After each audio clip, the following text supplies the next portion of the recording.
सबको जय मसीह की। मैं पास्टर राजेश मसीह। सब कैसे मेरे अजीज़, फिर से हम आपके पास आए एक विषय लेके। आज का मेरा विषय है, जिन भाइयों को, जिन बहनों को या किसी बच्चे को बुखार है और उतर नहीं रहा है, जितने कितनी भी मेडिसिन खा रहे हैं आप और वो उतर नहीं रहा है, तो आप क्या करें मेरे अजीज़ों।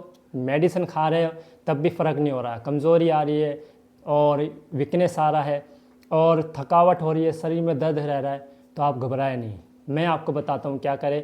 उससे पहले मैं छोटी सी प्रार्थना करूँगा, फिर वचन पढ़ेंगे कि परमेश्वर ने कैसे एक स्त्री को चंगा किया। प्रार्थना के द्वारा मेरे अजीज़ सब कुछ हो सकता है। आइए मैं प्रार्थना करता हूँ, फिर वचन में चलेंगे। धन्यवाद करते प्रभु, जो भी आपने मुझे ये विषय दिया है, आपका धन्यवाद। धन्यवाद करते प्रभु, जो भी वचन पढ़ता हूँ ग्रहण करना मांगते यीशु मसीह के नाम से, आमीन।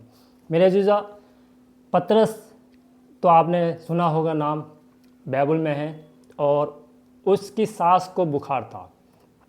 यीशु मसीह पतरस के घर आए और पतरस की सास में बुखार था। हालत ये थी कि उठ नहीं पाते थे, शरीर में दर्द। तो मेरे अजीज़ों, जब यीशु मसीह पतरस के घर गए तो यीशु मसीह ने क्या कहा। आइए मेरे साथ वचन निकाले, मेरे साथ निकाले। मत्ती 8 बाब उसकी 14 आयत से पढ़ेंगे। क्या लिखा है। यीशु जब पतरस के घर आया तो उसने उसकी सास को ज्वर में पड़ी देखा। उसने उसका हाथ छुआ और उसका ज्वर उतर गया और वह उठकर उसकी सेवा करने लगी। मेरे अजीज़ों, क्या लिखा है, फिर से मैं दोबारा पढ़ूंगा। मत्ती 8 की 14 आयत में क्या लिखा है। यीशु जब पतरस के घर आया तो उसने उसकी सास को ज्वर में पड़ी देखा। ज्वर मतलब बुखार में पड़ी देखा। उसने उसका हाथ छुआ और उसका ज्वर उतर गया और वह उठकर उसकी सेवा करने लगी। वचन के पढ़े जाने में आशीष बरकत ठहरे। मेरे अजीज़ों, जब यीशु मसीह पतरस के घर आए तो यीशु मसीह ने सिर्फ हाथ छुआ और वो उसी टाइम ठीक हो गई, चंगी हो गई। और वो फिर यीशु मसीह की सेवा टहल करने लगी, खाना बनाने लगी, रिस्पेक्ट करने लगी, आदर करने लगी। नहीं तो उसका ये नहीं हो पा रहा था कि मैं उठ के रिस्पेक्ट कर सकूं, मैं कुछ खातिरदारी कर सकूं।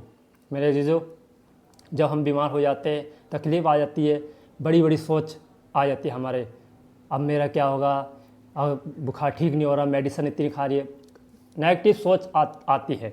मगर यीशु मसीह ने पतरस की सास को बस छुआ तो क्या है मेरे जीजो, वो चंगी हो गई।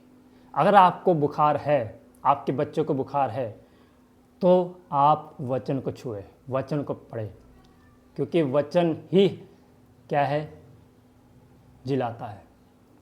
इसीलिए मेरा जीजो, वचन पढ़ना ना छोड़े। अगर आपको बुखार है, तकलीफ़ है, शरीर टूट रहा है, कमज़ोरी है, तो क्या है, वह डांटे उसको, उस आत्मा को, उस बुखार की आत्मा को डांटे। मेरे जीजो, वाकई परमेश्वर बहुत महान है।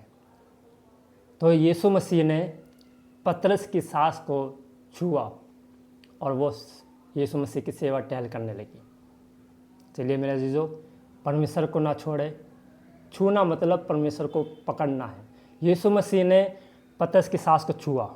हमारे अंदर इतना अनॉइंटिंग हो, हमारे अंदर इतनी वचन हो कि यीशु मसीह खुद आपके पास आए आपको चंगा करने। हाँ मेरे अजीजों, जब हमारे अंदर वचन नहीं होता तो शैतान हमें लिटाए रखता है, बीमार डाले रखता है। तो उसके अंदर अनॉइंटिंग था, वचन था, तभी तो यीशु मसीह उसके पास खुद ही चल के आए, वो टच किया और वो ठीक हो गई। आपके अंदर इतना अनॉइंटिंग हो, इतना वचन हो, जो शैतान भी डरे आपको टच करने से, शैतान भी डरे आपके पास आने से।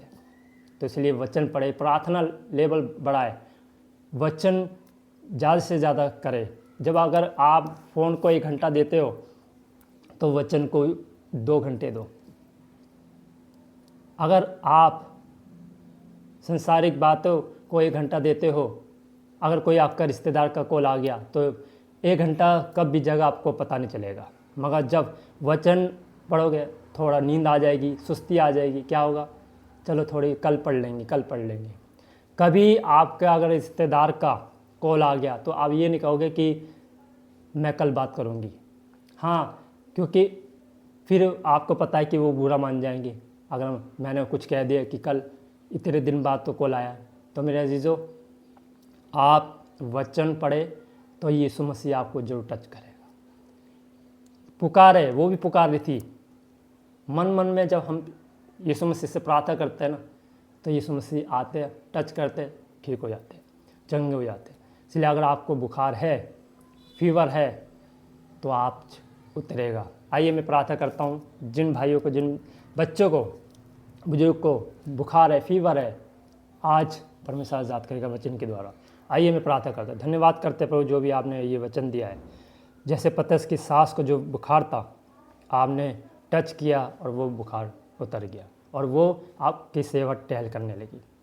हाँ प्रभु, आज जितने भी बच्चे व्याकुल हो रहे हैं कि मैं चंगा कब होऊंगा, मैं ठीक कब होऊंगा, मैं पहले जैसा कैसे होऊंगा, हाँ प्रभु, इनकी प्रार्थना सुन और रिलीफ दे। अगर हॉस्पिटल में डिस्चार्ज कर, छुट्टी दे, ताकि फिर से ये जो काम करना चाहते, तुझे समय देना चाहते, वो दे सके। और प्रभु इनका रहनुमा होना प्रभु, हम घटे और आप मांगते इस मेरे जीजो। परमेश्वर बहुत महान है, आपको टच करने जरूर आएगा। आप रिसीव करें इस प्रार्थना को और वचन ज़्यादा पढ़े, प्रार्थना ज़्यादा करें, आपके बंधन टूटेंगे, इस बुखार से आप आज़ाद होंगे।